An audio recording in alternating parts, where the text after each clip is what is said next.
It'll be 1 to go this time by. Coming to the green, buddy, coming to the green. Let's go get him. Go, go, go, dig, dig, dig, go, go, go, go. Get your motor running. Head out on the highway. Okay, we're going to continue with our post-race press conference for the Mountain Dew 250 fueled by Winn-Dixie here at Talladega Superspeedway. We're pleased to be joined in the infield media center by a runner-up in today's race and our new points leader in the NASCAR Craftsman Truck Series, and that's Ron Hornaday Jr. He drives the number 33 Camping World Chevrolet. Ron, you put on a great show for us out there. Your thoughts about the race? You know, I'm sure glad I wasn't sitting where Kyle was at, because I know Odino was getting anxious, and he was really holding back in the last lap, beating his bumper off in the back straightaway, and come off, and it looks like Todd had him picked up a little bit, come off before, and I was just trying to get out of the wreck because it looked like I was going to wreck, and then Todd got it straightened up and got in front of me somehow, and I don't know how he did it, and I was trying to. Rick Corelli was telling me that Colin was coming, and I didn't know if I was going to get outside, but he was coming so fast. If I'd done it, it would have been a bigger wreck. So, you know, my hat's off to you, kid. I mean, blow a tire, come back up there to finish there. That's not bad. Finally finished the race, Ron. I didn't think you were going to spin it out, but that's cool. All right. No, this just says a lot for our team. Rick Wren built a brand new truck. I never even said it until I got down there, because when I got there, it was at the wind tunnel with all the support from Chevrolet and Mark Smith with the motors. And I'm just a lucky guy to get to drive this thing. This is a lot of fun. We're also joined by our top Raybestos Rookie of the Year candidate. That's Colin Braun. He drives the number 6 Conway Freight Ford. Had a great finish of 4th today. Talk about your race. Well, it definitely was an exciting race for me. You know, the first 50 laps we just sat in second place and pushed my teammate Eric Darnell around, and then you know, it seemed like we had that green flag pit stop there.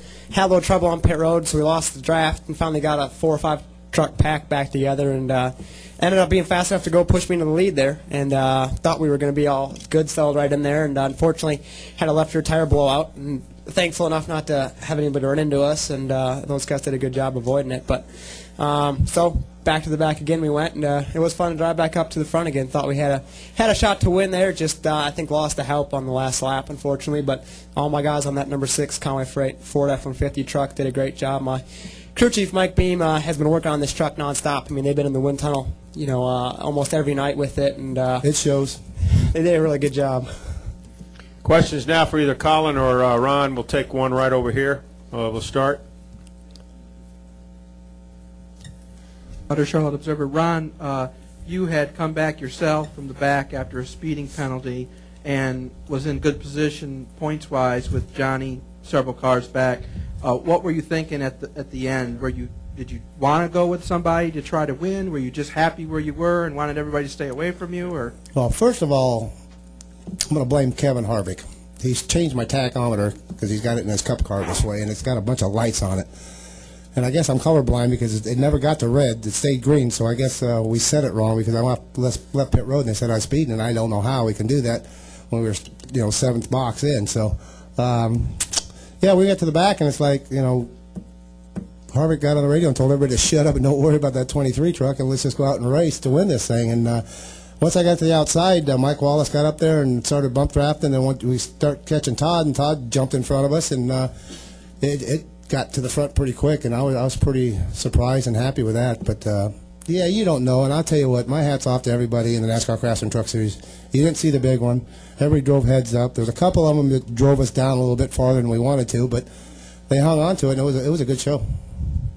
Other questions for either Ron or Colin? Got one right over there. Colin, Reed Spencer with Sporting News.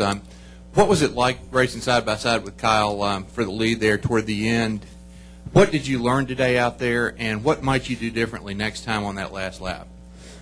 You know, I definitely learned a lot, obviously, racing up there with guys like Todd and Ron and Kyle. You know, that's the best of the best right there. So it was a lot of fun. I thought the outside groove was working pretty good. You know, he led the lap before the last lap, which I guess really wasn't that important. But I thought if we could have the same help and everything, it would work out good. And tried to hang back a little bit there so we could get a run down the back straightaway. But it seemed like that 7 truck just fell off, and he wasn't pushing us as good as he was the last lap before that. So Definitely learned a lot there. We'll go back, look at the tape, and talk to my crew chief, Mike Beam, and find out what I did wrong. And if I could do it over again, I'd like to have a really good, clean pit stop there, and then not have that tire blowout. Thought we would have been in a lot better position, but it was fun to battle back through all that stuff, and I think just proves how strong that Roush Fenway team is. Sounds good.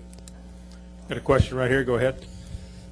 Ron, Bob Piper's NASCAR scene, is it possible to not worry about where the 23 truck is? And how do you feel about being 39 points up?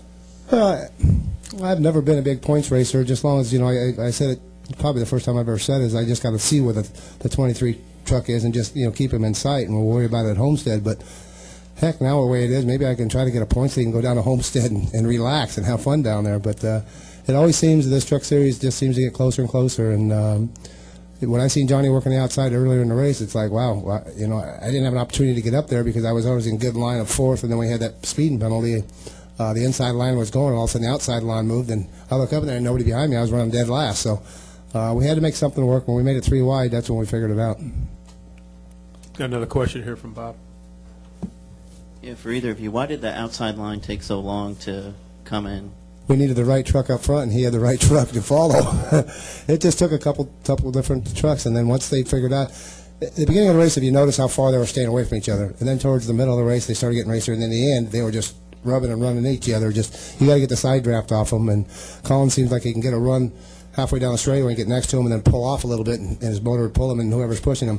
And he was saying the 7 truck was helping him, but where I was standing, 4 other trucks was hitting the 7 truck into him, so it wasn't just the 7 truck. Maybe the 7 truck didn't have any option. Yeah, he didn't have an option helping you, but it just. I'm really surprised how well these bumpers lined up this weekend. Mike Wallace hit me a couple times, Bodine's hit me, Collins hit me a couple times, and it didn't actually lift him up and did that. But I noticed when Bodine did it to Bush, it lifted his back of his truck. He lost it a couple times down the back straightaway. So I think Bodine noticed that towards the end, and it got him a little bit off of 4 and wiggled him and got up the outside of him. I was going to say I lost the ALK race here last year probably because I didn't side draft well enough, so learned my lesson from that. Anything else for either Ron or Colin? Okay, guys, thanks for putting on a good show for us. Appreciate it. Good luck the rest of the season.